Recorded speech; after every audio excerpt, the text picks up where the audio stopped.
السلام علیکم ورحمۃ اللہ وبرکاتہ۔ سوال پوچھا گیا ہے کہ لوگ نئے سال کی خوشی میں رات کو آتش بازی کرتے ہیں، اسی طرح شب برات کو آتش بازی کی جاتی ہے، تو یہ آتش بازی کرنا اس کے بارے میں حکم ارشاد فرما دیں۔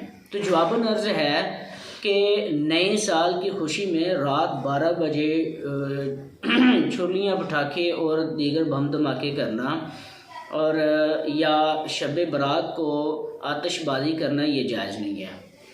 اس لیے اس کی مختلف وجوہات ہیں۔ سب سے پہلے تو یہ اپنے مال کو ضائع کرنا ہے، اور مال کو ضائع کرنا یہ جائز نہیں ہے۔ دوسری بات یہ مسلمانوں کی دل آزاری کرنا ہے۔ تیسری بات کہ مسلمان سو رہے ہوتے ہیں، ان کی نیند میں خلل ڈالنا ہے۔